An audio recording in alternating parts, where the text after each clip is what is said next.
Hello बच्चों, कैसे हैं? मस्त बिल्कुल। आप देख रहे हैं Atul academy classes. Atul academy classes में आपका स्वागत है। आपको आज डी ब्लॉक के एलिमेंट के बारे में बताया जा रहा था, उसके बाद थोड़ा सा लक्षण पढ़ाएंगे, इस पर कोऑर्डिनेशन कंपाउंड की तरफ चलेंगे। ठीक है ना। डी ब्लॉक के तत्वों के लक्षण क्या है, संक्रमण तत्वों के लक्षण क्या है। आपको इसके पहले वीडियो में बताया गया था कि डी ब्लॉक के तत्वों को 4 श्रेणियों में बांटा गया है, 3D, 4D, 5D और 6D श्रेणी।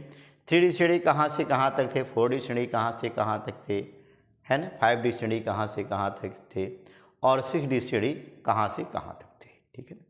परमाणु क्रमांक 21 से लेकर परमाणु क्रमांक 30 तक की जो श्रेणी थी वो 3D श्रेणी थी।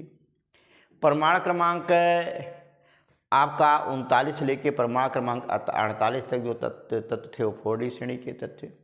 इसी तरीके से 5D श्रेणी के तत्व में आपको परमाणु क्रमांक 57, इसके बाद परमाणु क्रमांक आपके 72 से लेकर के 80 तक ये आपके 5D की श्रेणी तत्व थे।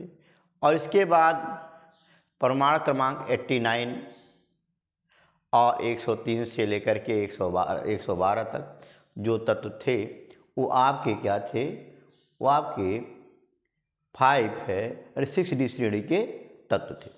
इनके बारे में थोड़ा सा बताया गया था। इसी के आगे आपके लिए डी श्रेणी की तत्वों की विशेषताएं, ठीक है ना, देखेंगे। डी श्रेणी के तत्वों की निसंक्रमण तत्वों की विशेषताएं क्या है, निसंक्रमण तत्वों के गुण क्या है। देखो आपका है संक्रमण तत्वों के गुण, इसी में से क्वेश्चन 1 नंबर का आता है। ठीक है ना। संक्रमण तत्वों का गुण, संक्रमण तत्वों में के गुण के यानी क्या आता है, संक्रमण तत्वों की विवेचना की है फला के आधार पर।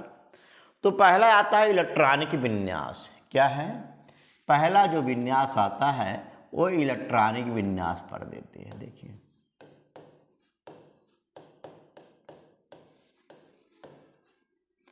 इलेक्ट्रॉनिक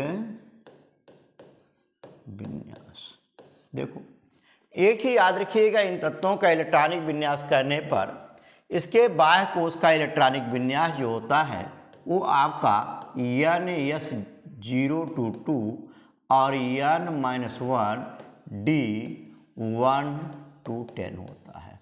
ये आपके आउटर मोड सेल का इलेक्ट्रॉनिक विन्यास होता है। ठीक है ना।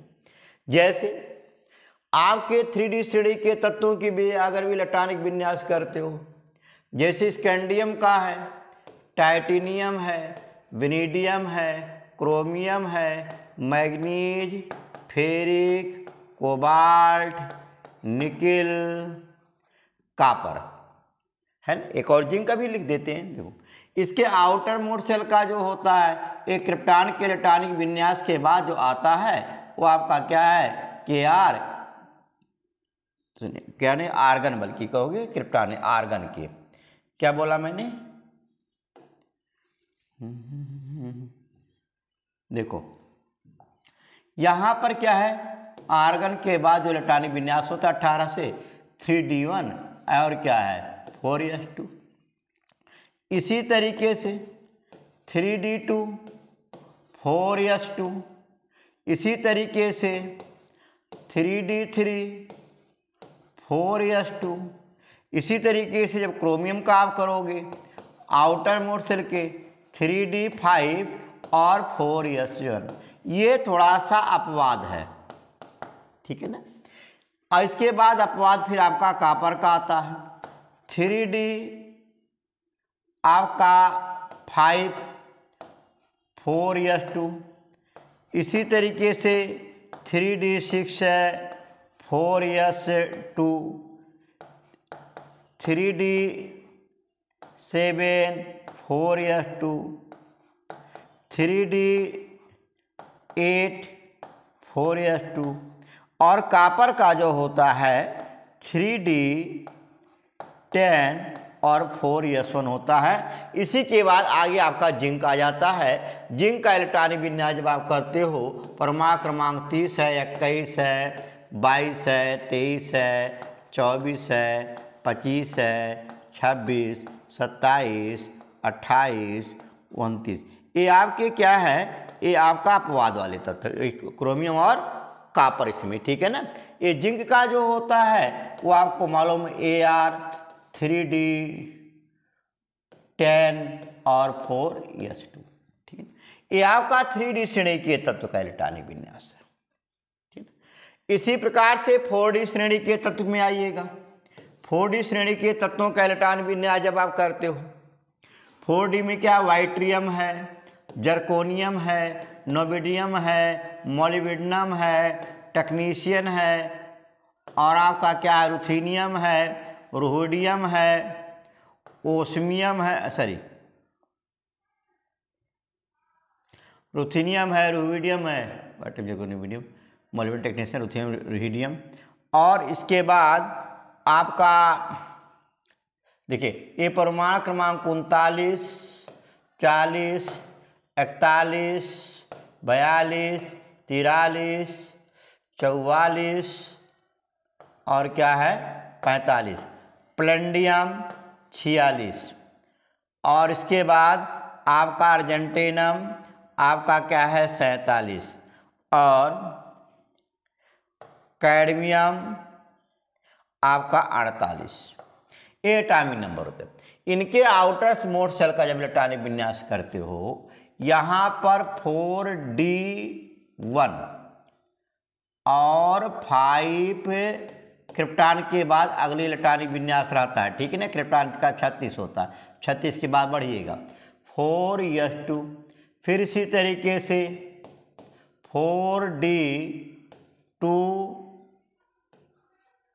और 5s2, फिर यहीं से अपवाद शुरू होता है। देखो यहीं से Kr 4d3 5s1, Kr 4d4 5s1, Kr 4d5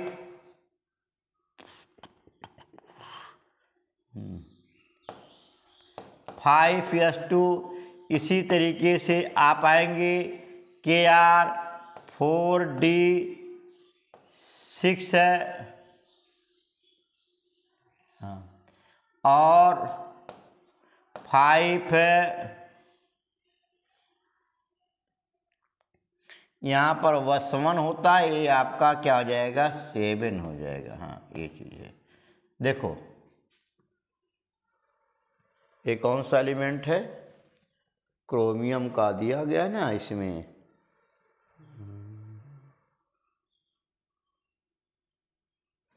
हाँ ठीक है 7, ठीक है।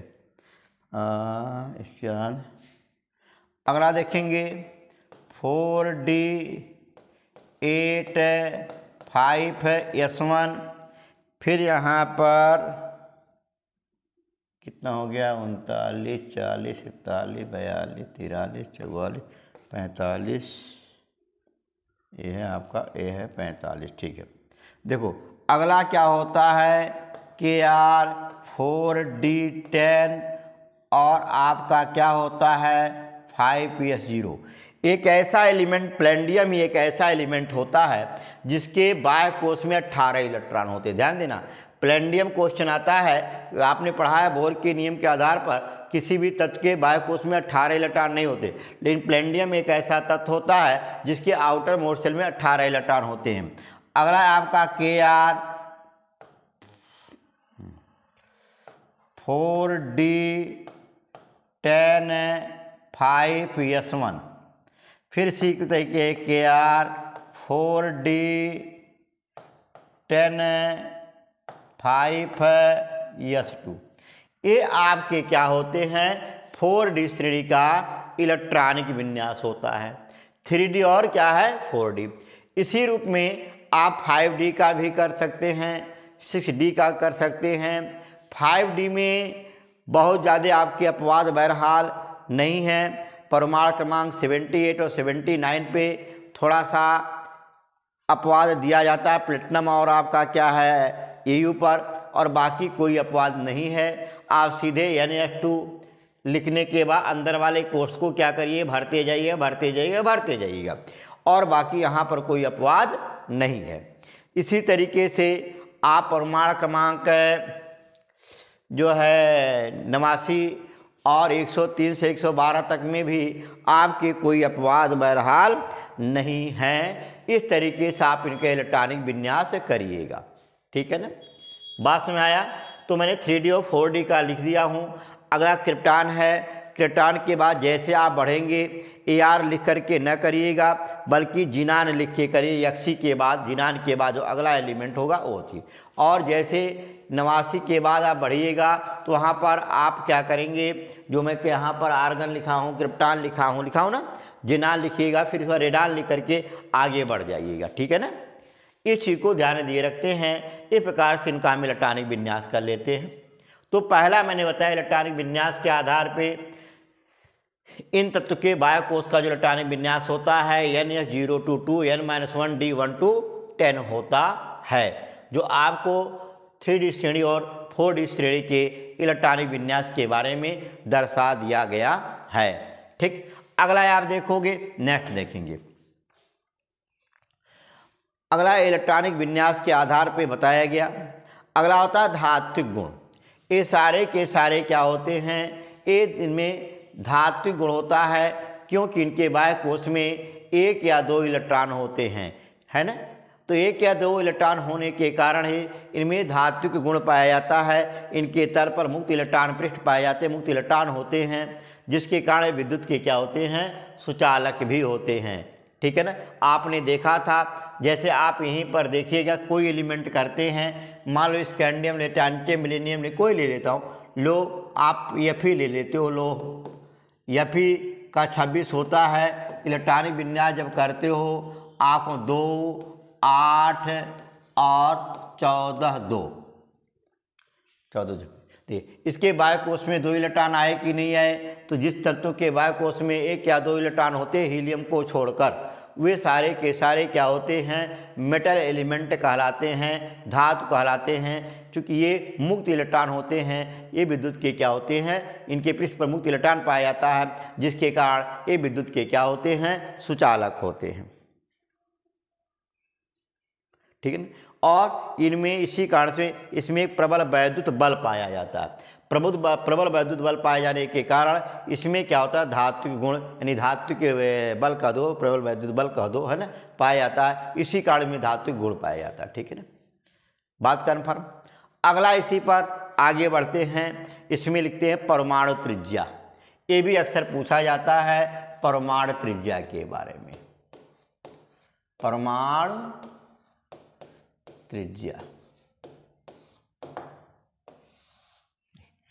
एक चीज देखेंगे, नियमतः होता है कि परमाणु क्रमांक बढ़ने के साथ साथ परमाणु त्रिज्या का मान में वृद्धि होना चाहिए, लेकिन यहाँ पर परमाणु क्रमांक बढ़ने के साथ साथ परमाणु त्रिज्या में कमी होती है। कमी का मेन कारण 2 होता है यहाँ पर। एक तो नाभिकीय आवेश होता है प्रबल, और दूसरा होता है शिल्डिंग इफेक्ट होता है। 2 कारणों के आधार पर हम इसे ज्ञात कर सकते हैं, ठीक है ना।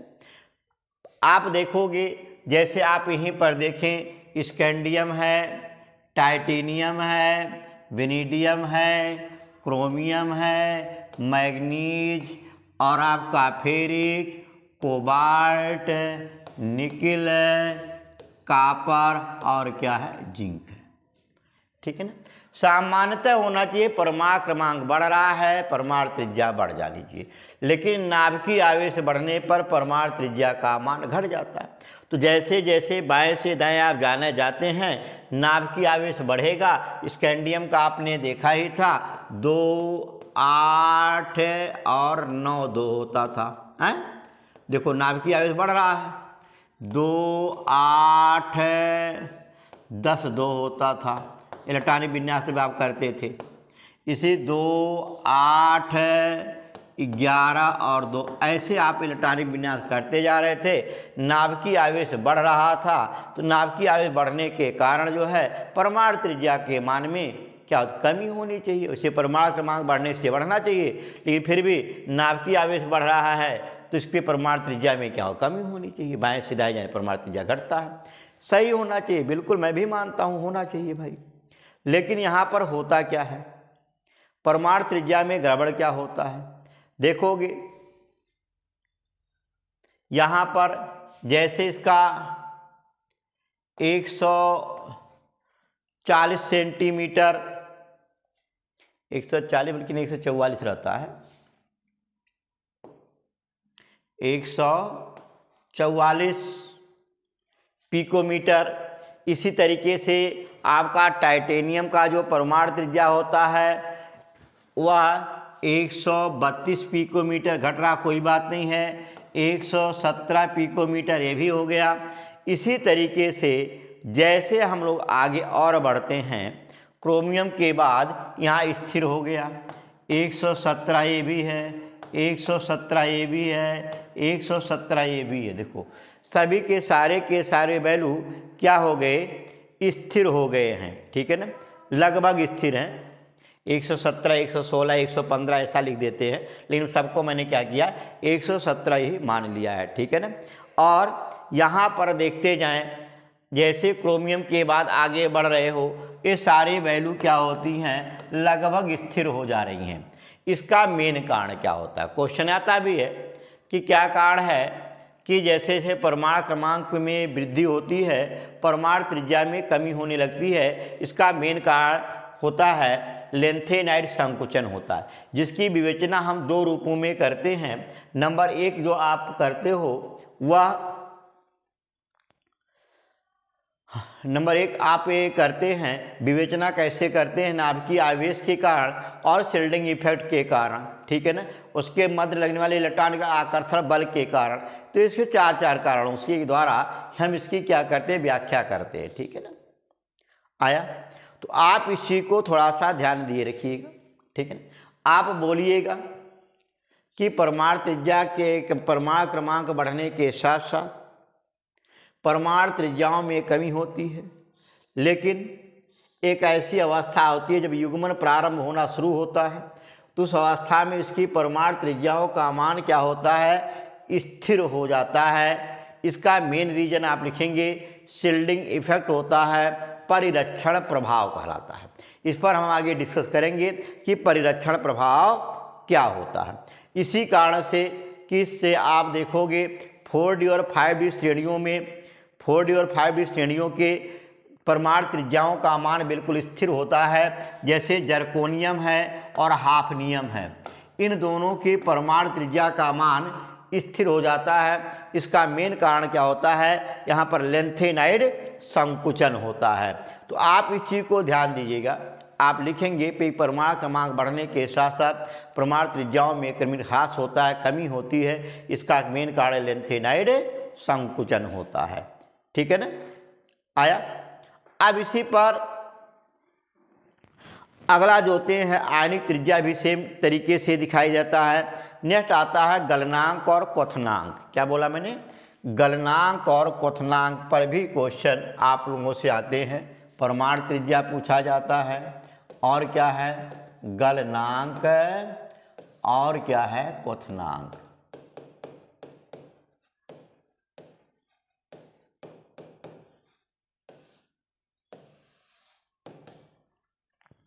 गलनांक और क्वथनांक, ठीक है ना। सुनिए, इसमें होता है प्रबल धात्विक बलों के कारण संक्रमण तत्वों के गलनांक और क्वथनांक सामान्यतः उच्च होते हैं। क्या बोला, एक वर्ड मैंने कहा कि गलनांक और क्वथनांक की जब बात होती है, आप बोलोगे प्रबल धात्विक बलों के कारण संक्रमण धातुओं के गलनांक और क्वथनांक प्रायः यस ब्लॉक की तुलना में उच्च होते हैं।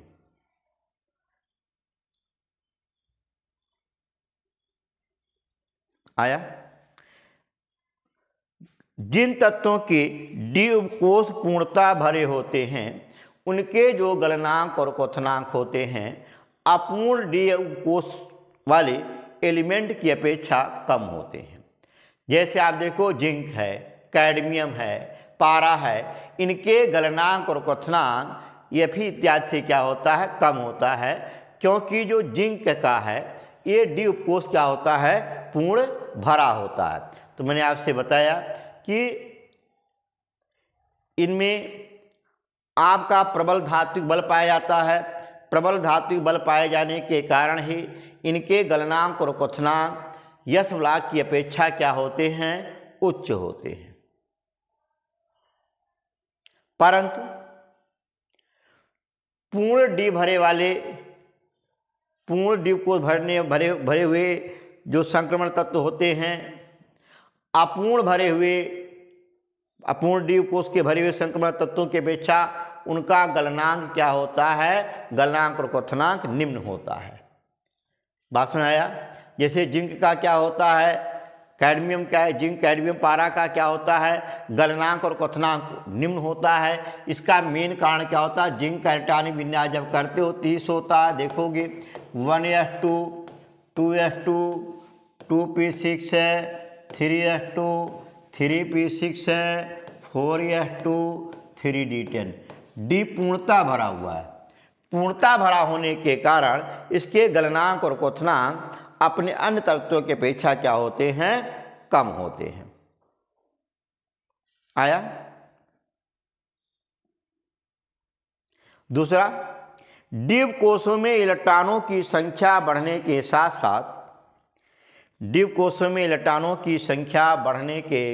साथ साथ इनका गलनांक और क्वथनांक अधिक हो जाता है।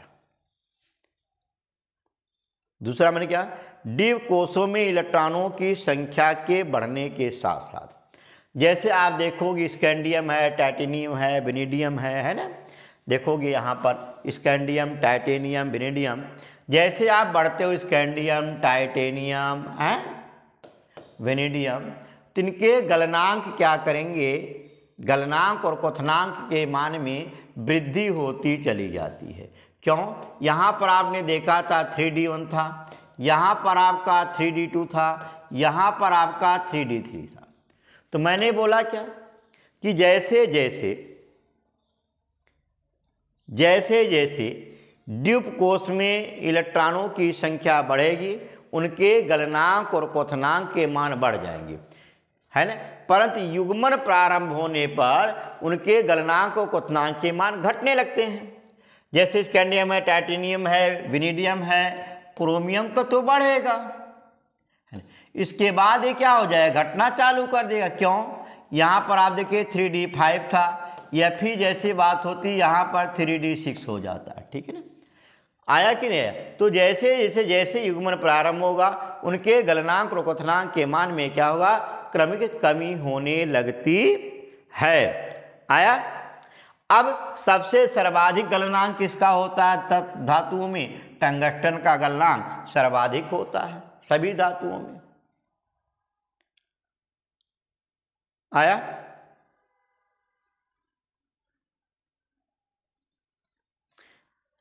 इससे आप सिद्ध ये बता सकते हो, जिस तत्व में जितने ज़्यादा अयुग्मित इलेक्ट्रॉन होते हैं, उनके गलनांक और क्वथनांक के मान उतने ही अधिक होते हैं।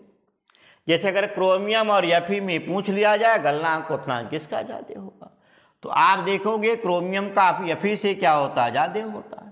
क्योंकि क्रोमियम देखो 3d5 है, इसमें 3d6 है। इसके d ऑर्बिटल क्या होते हैं, पूरे के पूरे आप देखोगे अनपेयर्ड होते हैं, 1 2 3 4 5, है ना। और जबकि ये DC में देखोगे 1 2 3 5, है ना, 1 2 3 4 5 और 6। तो जिसमें जितने ज़्यादा अयुग्मित इलेक्ट्रॉन होते हैं, उनके गलनांक और क्वथनांक के मान क्या होते हैं, उतने ही अधिक होते हैं। ये भी आप क्या कर सकते हैं, बता सकते हैं। और गलनांक और क्वथनांक के बारे में अगर आता है तो भी बता लीजिएगा। बात कन्फर्म हुआ, क्लियर हुआ। अब इस पर आगे देखेंगे।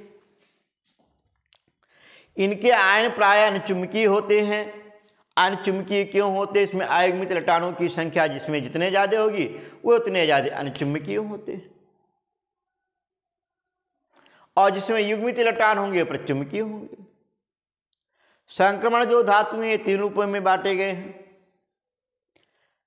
ये 3 प्रकार के होते हैं चुंबकीय गुण के आधार पर, प्रचुंबकीय, अनचुंबकीय और लौह चुंबकीय। प्रचुंबकीय क्या होते हैं? जिस चुंबक में रखने पर, चुंबक को चुंबकीय क्षेत्र में रखने पर क्या उसे प्रतिकर्षित करते हैं, प्रचुंबकीय। चुंबकीय क्षेत्र रखने पर आकर्षित करते हैं अनिचुंबकीय, लेकिन चुंबकीय क्षेत्र से हटा देने पर कोई प्रभाव ना पड़ता हो। उसी रूप में आप देखोगे लौह चुंबकीय में क्या होता है कि चुंबकीय क्षेत्र में रखने पर चुंबकित हो जाते हों, पर लौह चुंबकीय क्षेत्र से हटा देने पर भी उनमें चुंबकत्व का गुण विराजमान रह जाता है, उसे चुंबकीय कहते हैं, लौह चुंबकीय कहते हैं। जिसमें आयुग्मित इलेक्ट्रॉन होते हैं लौह चुंबकीय और प्रचुंबकीय होते हैं, लौह चुंबकीय और अनुचुंबकीय होते हैं। जिसमें आयुग्मित इलेक्ट्रॉन होते हैं, जिसमें पूर्णतः युग्मन हुआ होता है वो प्रचुंबकीय होते हैं। बात समझ आया? क्लियर हुआ? अब इसके आधार पर हम क्या करते हैं, इनके चुंबकीय आघूर्ण की गणना करते हैं। चुंबकीय आघूर्ण की गणना हम कैसे करते हैं? फार्मूला आपका म्यू बराबर √n + 2 आपका क्या होता है, Bm होता है। बोर मैग्नेट्रॉन इसका मात्रक होता है। n क्या है? जहां n आयुग्मित इलेक्ट्रॉन की संख्या है, जहां n क्या है, आयुग्मित इलेक्ट्रॉन की संख्या है। जैसे क्वेश्चन आपसे दे दिया गया 3D, ऐसा ले, निकल का लेता हूं थोड़ा सा। जैसे Ni पर डबल पॉजिटिव का कह देता है कि चुंबकीय आघूर्ण ज्ञात करें। इलेक्ट्रॉनिक विन्यास जब करते हो बेटा तो आपको मालूम है Ar 3D 8 और 4s पर 0 होता है। 3D 8 का इलेक्ट्रॉनिक कन्फिग्रेशन करोगे 1 2 3 5, 1 2 3 4 5 6 7 8, कितने आयुग्मित इलेक्ट्रॉन हो गए? 2 आयुग्मित इलेक्ट्रॉन हो गए। इसके लिए म्यू बराबर आप निकालोगे 2 ब्रैकेट में 2 + 2 बराबर 4 दूनी 8, √8 हो जाएगा। 2.9 लगभग आया, 2.8, ये आपका क्या है, Bm आ जाए, बोर मैग्नेट्रॉन आ जाएगा। समझ आया? तो इस तरीके से हम क्या कर सकते हैं, चुंबकीय आघूर्ण की भी गणना हम इसी आधार पर क्या कर लेते हैं, कर लेते हैं। अगला आता है इसमें, ये प्राय रंगीन क्यों होते हैं? रंगीन होने के कारण इसका डी संक्रमण होता है, जो मैं आगे आपको बताऊंगा कि इनके जो एलिमेंट होते हैं डी संक्रमण पाया जाता है। डी संक्रमण के कारण क्या होते हैं, ये प्राय इनके आयन क्या होते हैं, रंगीन होते हैं। ठीक है ना? तो डी संक्रमण क्या है मैं आगे बताऊंगा। डी को 2 भागों में जब आपको क्या नाम है उपशासन योगी, इसी के बाद चालू करूंगा, उसी में बता दूंगा। अगला आता है उत्प्रेरक के रूप में प्रयोग किए जाते हैं। उत्प्रेरक के रूप में क्यों प्रयोग किए जाते हैं? जिनके ऊपर अनेक मुक्त इलेक्ट्रॉन पृष्ठ होते हैं, मुक्त इलेक्ट्रॉन पृष्ठ होने के कारण ये उत्प्रेरक के रूप में प्रयोग किए जाते हैं, फ्री होते हैं। आया? तो आज से क्वेश्चन आता है डी ब्लॉक के तत्व उत्प्रेरक के रूप में क्यों प्रयोग किया जाता है? बोलोगे डी ब्लॉक के तत्वों के पर अनेक मुक्त इलेक्ट्रॉन पृष्ठ होते हैं, अनेक मुक्त इलेक्ट्रॉन पृष्ठ पाए जाने के कारण ये क्या करते हैं, उत्प्रेरक के रूप में प्रयोग किए जाते हैं। आया? अगला जो होता है इसमें, ये मिश्र धातु बनाते हैं। मिश्र धातु क्यों बनाते हैं? जिन तत्वों की परमाणु त्रिज्याओं में बहुत कम अंतर होता है उनके द्वारा मिश्र धातु बनाया जाता है, और जिसमें ज़्यादा अंतर होता है उसमें मिश्र धातु नहीं बनाया जाता। जैसे आपने देखा था अभी डी ब्लॉक में जब लिखा था 3D में, कोई आपके क्रोमियम के बाद लगभग क्या स्थिर हो गया था, यानी उन सबका मिश्र धातु बनाया जा सकता है। मैग्नीज का बनाया जा सकता है, क्रोमियम का बनाया जा सकता है, मैग्नीज क्रोमियम को मिलाया जा सकता है, जिंक को मिलाया जा सकता है। ठीक, जिनकी परमाणु त्रिज्याओं में कम अंतर है उनके द्वारा क्या करता है, मिश्र धातु बनाया जा सकता है। बात क्लियर? तो आता है कि किन तत्वों का मिश्र धातु बनाया जा सकता था? बोलिएगा जिन तत्वों के परमाणु त्रिज्याओं में अंतर बहुत कम होता है उनका हम लोग क्या करते हैं, उनके द्वारा हम मिश्र धातु का निर्माण कर लेते हैं। ठीक, तो ये आपके क्या होते हैं, गुण होते हैं। परावर्तित आक्सीकरण संख्या भी आता है। ये सारे के सारे तत्व क्या करते हैं, परावर्तित आक्सीकरण संख्या प्रदर्शित करते हैं, क्योंकि इनके पास 2 रिक्त डी ऑर्बिटल उपस्थित होता है। 2 रिक्त डी ऑर्बिटल पाए जाने के कारण परावर्तित आक्सीकरण संख्या प्रदर्शित करते हैं। सर्वाधिक जो आक्सीकरण संख्या होती है वो ओस्मियम और इरिडियम की होती है, 8 होती है। जिसमें जितने आयुग्मित इलेक्ट्रॉन होंगे वह उसकी क्या होती है, आक्सीकरण संख्या होती है। जैसे Fe के बारे में या क्रोमियम के बारे में पूछ ले, क्रोमियम की उच्चतम आक्सीकरण संख्या बताइए, तो आपने पढ़ा था 3D5 और क्या है 4s1, क्रोमियम के लिए आपने पढ़ा था। तो इसमें देखो 5 और 1 6, 6 है कि नहीं है, तो इसकी उच्चतम ऑक्सीकरण संख्या क्या हो गई, 6 हो गई। यहां पर आप मैग्नीज मैंने छोड़ दिया था बीच में, है ना, मैग्नीज मैंने छोड़ा था, और मैग्नीज में देखोगे उच्चतम ऑक्सीकरण संख्या 7 होगी। क्यों, आपने पढ़ा था 3d5 और 4s2, ठीक है ना, 5 इधर और 2 उधर, 5 2 क्या है 7 हो जाती है।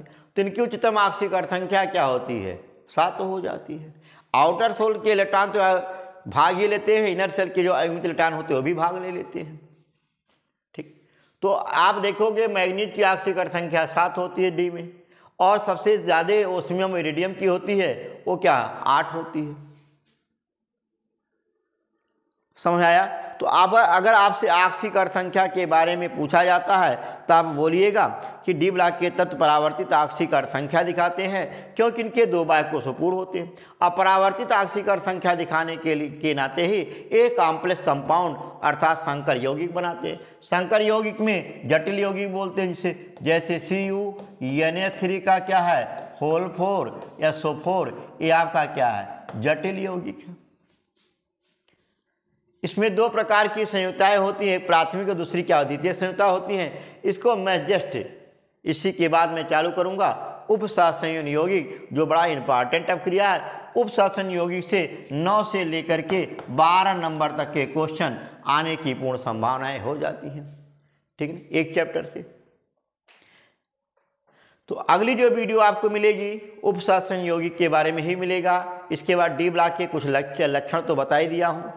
इसके बाद आप पाएंगे डी ब्लॉक के कुछ तत्व हैं, जैसे संक्रमण आपके पोटेशियम डाइक्रोमेट, पोटेशियम परमैंगनीट के रासायनिक गुण बनाने की विधि, इनको मैं लास्ट में बताऊंगा, ठीक है ना। लेकिन पहले क्वाड्रेशन कंपाउंड खत्म कर लेने के बाद, तब तक आप एक काम करेंगे, वीडियो देखते रहेंगे, मस्त रहेंगे और खुश रहेंगे।